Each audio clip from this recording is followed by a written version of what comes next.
Hello, नमस्ते, राम राम। कल की क्लास नहीं हो पाई थी किसी कारणवश, उसके लिए क्षमा प्रार्थी हूँ। और आज की क्लास के अंदर हम पढ़ने वाले हैं कार्बन के अपरूप। ठीक है, तो देखते हैं कार्बन के अपरूप। कार्बन के अपरूप। अब सबसे पहले इसके अंदर हम चर्चा करेंगे सबसे पहले अपरूप के बारे में। देखो, कार्बन के लिए मैंने आपको पहले बता दिया था कि कार्बन, इसका प्रतीक होता है C, और इसका जो एक परमाणु क्रमांक होता है, परमाणु क्रमांक, एटॉमिक नंबर, वो होता है 6। ठीक है, आवर्त सारणी के अंदर यह 6ठे नंबर पर आने वाला तत्व है। और इसका इलेक्ट्रॉनिक विन्यास कितना होता है? 2-4। कितना होता है? 2-4। ठीक है, इसकी संयोजकता कितनी होती है? 4। संयोजकता कितनी होती है? 4। इसके जो हम संयोजकता निकालते हैं वो बाहरी कक्षक के इलेक्ट्रॉनों के द्वारा निकालते हैं। बाहरी कक्षक के इलेक्ट्रॉन किसी परमाणु की संयोजकता का निर्धारण करते हैं। यानी इसकी संयोजकता 4 है। देखो, इसके नाम से पता चल रहा है संयोजकता। संयोग का मतलब जुड़ने वाला, संयोग करने वाला। अब ये कितनों से जुड़ सकता है? ये देखो, ये 4 से जुड़ सकता है। कार्बन 4 परमाणु से जुड़ सकता है, या फिर कार्बन 4 बंध बनाता है। ये हमने अच्छी तरह से पहले भी पढ़ चुके हैं। ठीक है, यहां तक की डिटेल कंप्लीट है। तो हम चलते हैं अपरूप के ऊपर। अपरूप किसे कहते हैं? ठीक है, देखते हैं इसको।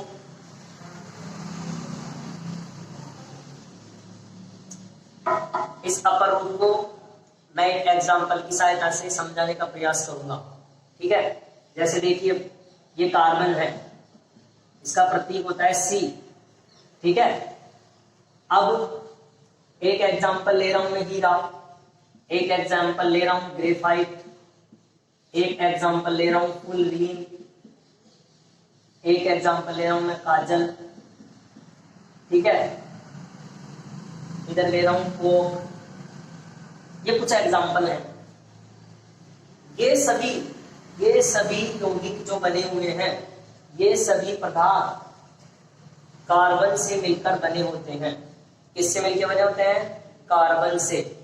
ही जो कोक है वो भी कार्बन से मिलकर बना होता है, हीरे भी कार्बन से मिलकर बना होता है, ग्रेफाइट भी कार्बन से मिलकर बना होता है, फुलरीन भी कार्बन से मिलकर बना होता है, और काजल भी कार्बन से मिलकर बना होता है।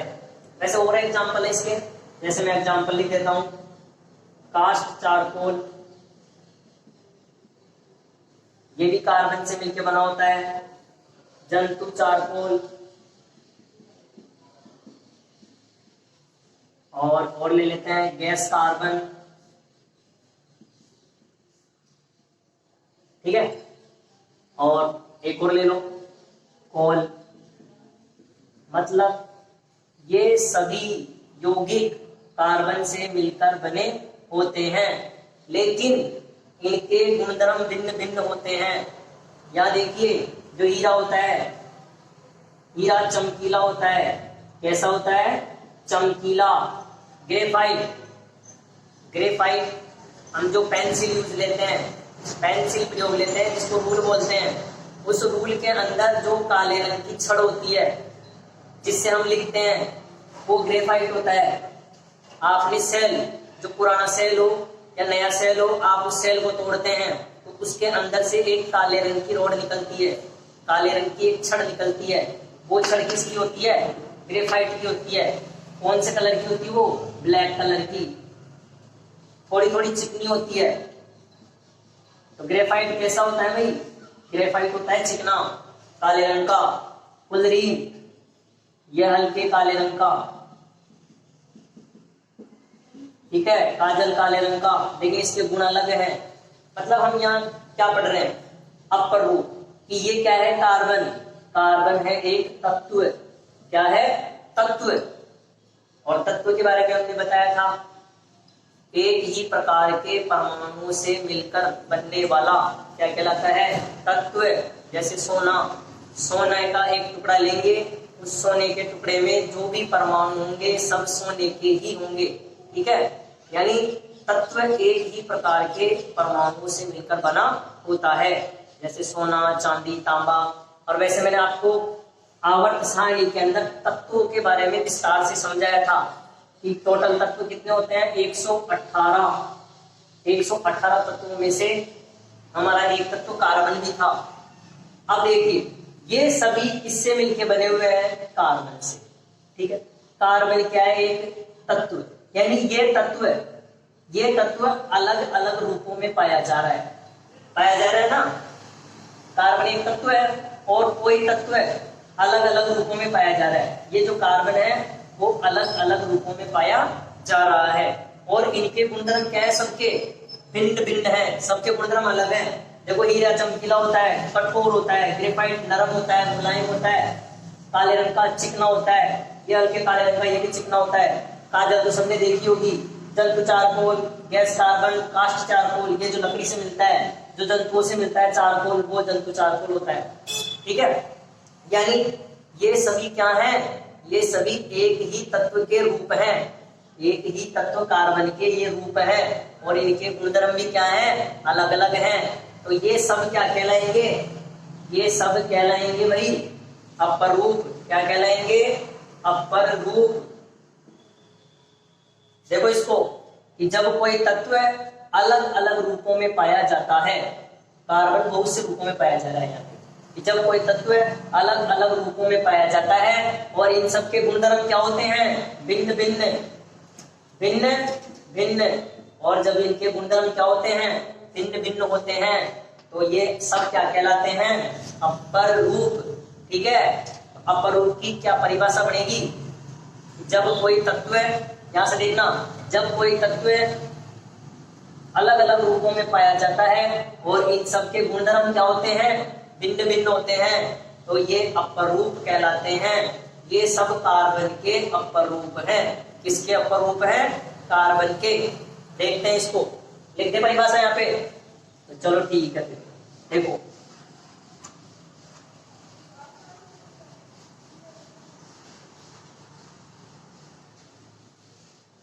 चलो लिखो तो फिर।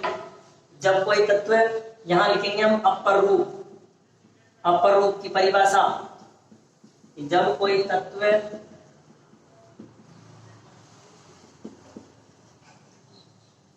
अलग अलग रूपों में पाया जाता है, या ऐसे भी लिख सकते हैं, जब कोई तत्व दो या दो से अधिक रूपों में पाया जाता है। ठीक है, जब कोई तत्व दो या दो से अधिक रूपों में पाया जाता है तथा उनके गुणधर्म भिन्न भिन्न, उनके गुणधर्म भिन्न भिन्न होते हैं, उन्हें अपरूप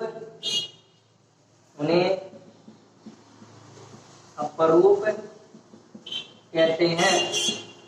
ठीक है, और ये जो गुण है ना, इस गुण को, ये जो अपर रूप होने के गुण को हम बोलते हैं अपर रूपता। कोई चेंज नहीं करना, इसमें ता लगाना है बस। इस गुण को अपर रूपता कहते हैं। इस गुण को क्या बोलेंगे? अपर रूपता। हमने उस डायग्राम के द्वारा इस परिभाषा को बनाया है कि कार्बन था, बहुत अधिक रूपों में पाया जा रहा था और इनके गुणधर्म क्या थे? अलग अलग। तो वो आपस में क्या कहलाएंगे? सब अपर रूप।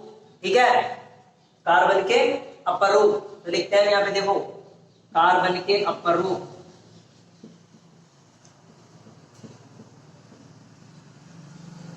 अभी जो मैंने एग्जाम्पल लिया था उसमें मैंने सारे अपर रूपों का उल्लेख किया था।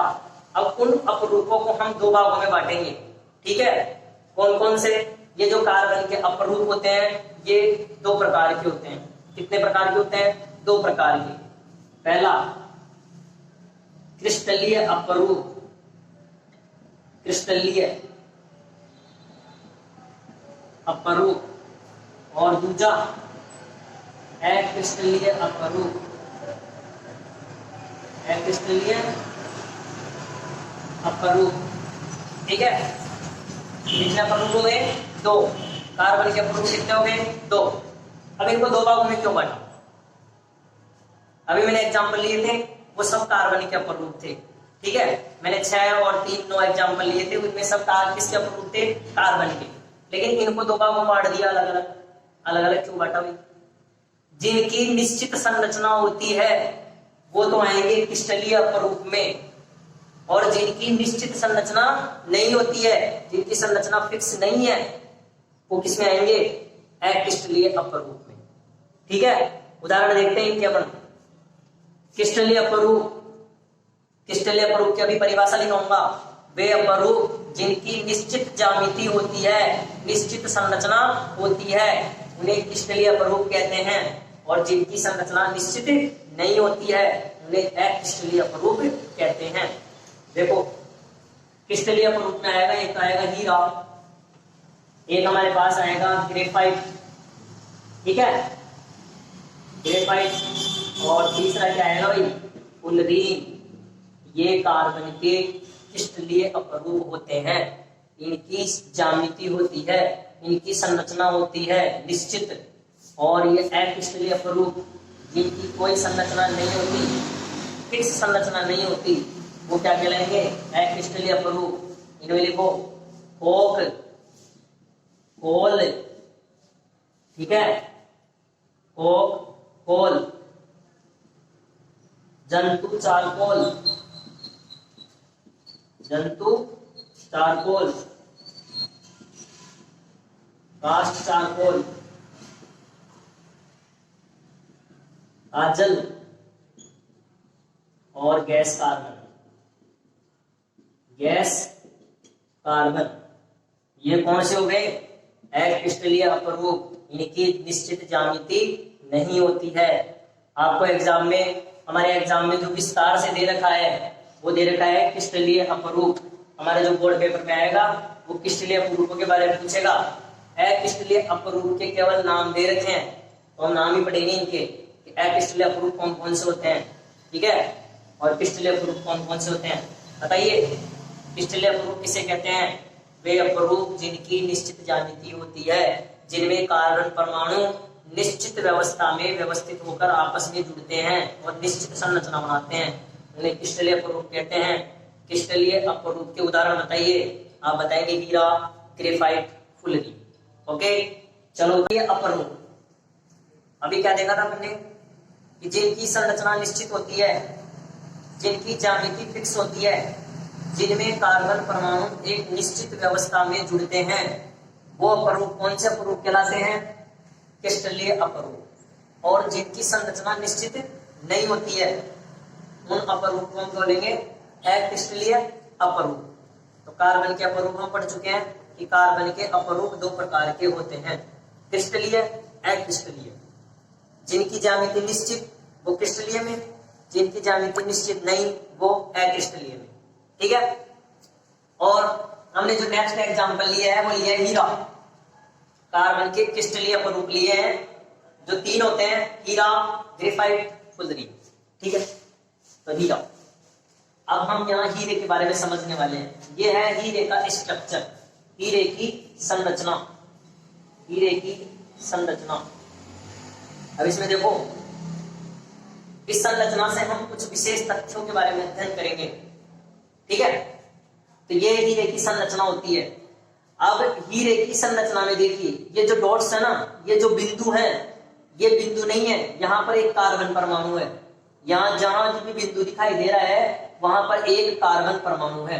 जैसे मैं इधर लेता हूं इस तरीके से,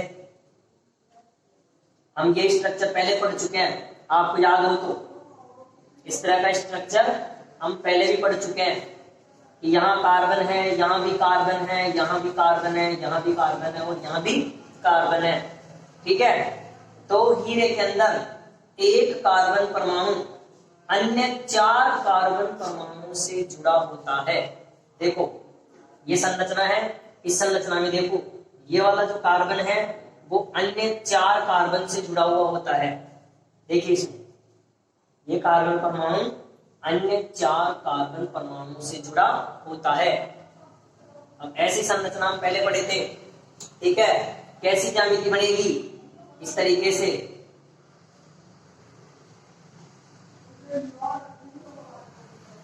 ये ज्यामिति, और ये ज्यामिति हमने पहले भी पढ़ाई थी मैथेन की संरचना में। कैसी बनी थी? समचतुष्फलकीय। कैसी बनी थी? समचतुष्फलकीय, यानी 4 फलक जिसमें 3 तो होंगे त्रिभुजाकार फलक और एक बीच वाला फलक, 4 त्रिभुजाकार फलक होते हैं, ठीक है। मैंने इसकी संरचना आपको बना के दिखाई थी, ठीक है। तो सबसे पहला पॉइंट क्या आएगा? हीरे की संरचना कैसी होती है? हम बताएंगे हीरे की संरचना चतुष्फलकीय होती है, समचतुष्फलकीय। कैसी होती है? समचतुष्फलकीय, जिसमें कितने फलक होते हैं? 4 फलक, त्रिभुजाकार फलक। अब हीरे के अंदर एक कार्बन कितने कार्बन से जुड़ता है? एक कार्बन कितने कार्बन से जुड़ता है? तो हम बताएंगे हीरे की संरचना में एक कार्बन अन्य 4 कार्बन से, 1 2 3 4, ये 4 से जुड़ा हुआ है, अन्य 4 कार्बनों से जुड़कर कौन सी संरचना बनाता है? समचतुष्फलकीय संरचना का निर्माण करता है। तो पहला पॉइंट हमारा यहाँ क्लियर हुआ कि हीरे में एक कार्बन अन्य 4 कार्बन परमाणुओं से जुड़कर चतुष्फलकीय संरचना बनाता है, ठीक है। दूसरा पॉइंट मैं भी नोट करवाऊंगा इनको। इसके अंदर जो दूसरा पॉइंट है, हीरा कार्बन का सबसे शुद्ध रूप है, यानी जो कार्बन होता है उसका सबसे शुद्ध रूप कौन सा होगा? हीरा, ठीक है। तीसरा पॉइंट, जो इसमें जो पॉइंट है तीसरा पॉइंट, ये तीसरा पॉइंट समझने का हम यहां प्रयास करते हैं। देखो ये एक कार्बन है और एक दूसरा कार्बन है। हीरे के अंदर 2 कार्बन परमाणुओं के बीच की दूरी, एक कार्बन यहाँ पे है, एक कार्बन यहाँ पे है, इन दोनों के बीच की दूरी होती है 1.54 एंगस्ट्रॉम, 1.54 एंगस्ट्रॉम। तो ये हमारा तीसरा पॉइंट हो गया। चौथा पॉइंट मैं लिखवाई देता हूं।